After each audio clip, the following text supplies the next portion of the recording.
Well, good morning, students. Today we are going to study our second chapter, that is microorganisms, our friends and the foe. Means microorganisms are, or we can say the microbes. These are the teeny organisms which are so small that we cannot see with our unaided or naked eye. Some microorganisms that can be seen with the help of an magnifying glasses or with the help of the microscope. तो बच्चों, micro organism ऐसे organism होते हैं जो हमें बिना किसी add के, मीन्स बिना माइक्रोस्कोप के या बिना ग्लासेस हम उनको देख नहीं पाते. Microorganism were first observed by Anton van Leeuwenhoek. That and he is the name of the scientist. It is the name of the scientist, and he observed the bacteria for the first time. Now we will study about the different types of the microbes. It include the viruses, bacteria, protozoa, fungi, and you might be familiar with some diseases that are caused by viruses.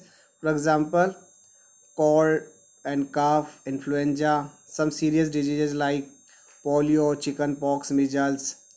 Likewise, bacteria it also causes the typhoid, tuberculosis. Protozoa it causes the malaria, dysentery.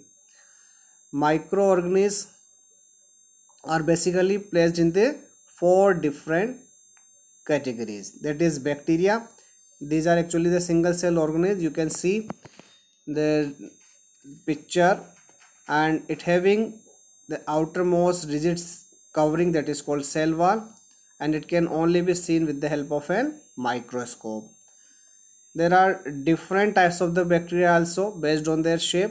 For example, it may be the comma shape or spherical shape, rod shaped, spiral shape, and that you can see in pictures. Other group of the microbe is the fungi. These are the non-green plants, hence these plants cannot make their own food. They are either parasite. Parasite means they derive their food from other organisms, or they may derive their food from the dead decaying material. You can see this picture where the fungus is there, Puccinia, that cause the disease in the wheat. Likewise, you might have seen the bread mold that is growing over the bread. Fungi include the examples mushroom, molds, mildews, and these fungi are actually it is in the form of a thread-like structure or filamental structure, and they produce a spore as a reproductive structure.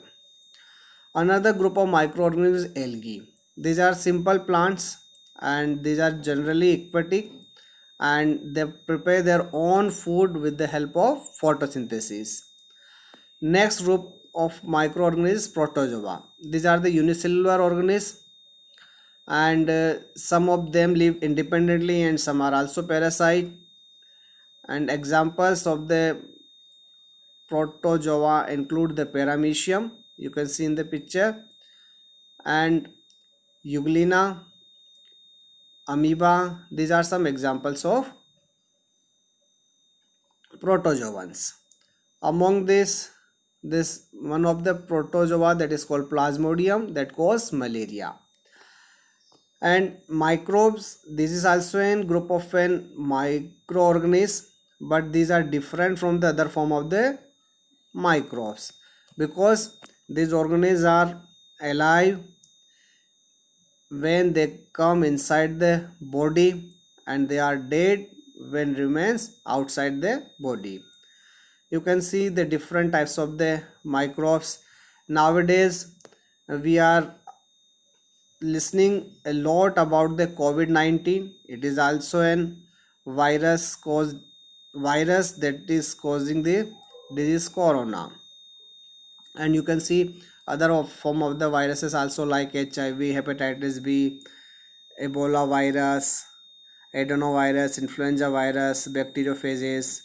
These are some viruses. Now question arises, where do the microorganisms live? Actually, they can survive in all kinds of the environment. It may be the icy cold climate to the hot springs. Hot spring is that temperature is even up to the 100 degrees centigrade. Even they can live in the desert or the marshy lands. Means they can live in all possible environment. Now we will see how these microorganisms are useful to us. These microorganisms are used in the preparation of curd, bread and the cake, production of the alcohol and wine and acetic acid, preparation of the medicines and vaccines, clearing up of an environment. It also increase the soil fertility. But they also have some harmful effect, like it cause the diseases in plants and animals and the human being. They will spoil our food and causes food poisoning. Now we can see some important role of specific microbes.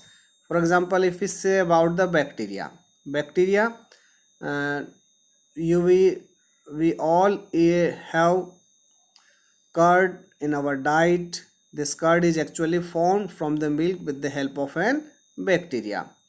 Bacteria also decompose the organic waste.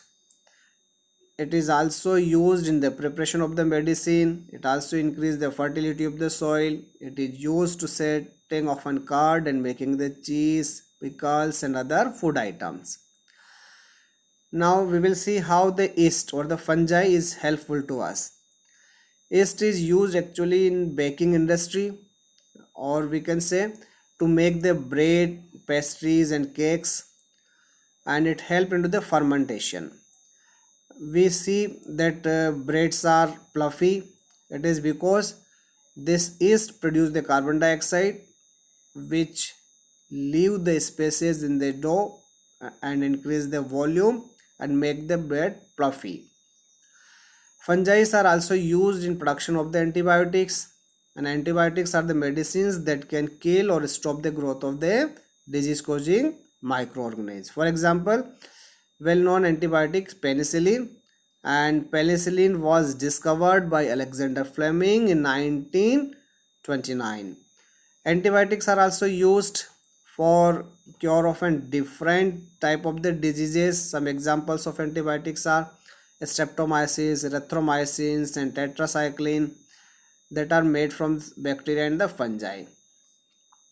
These antibiotics are used to cure from the microbial infection, not only to the human but also for the livestock and the poultry. And they are also used to control a number of plant diseases also. What precaution we need to take while taking the antibiotics? Antibiotic must be taken in the advice of a doctor only. Now you have seen about the vaccines. Now are actually vaccines are produced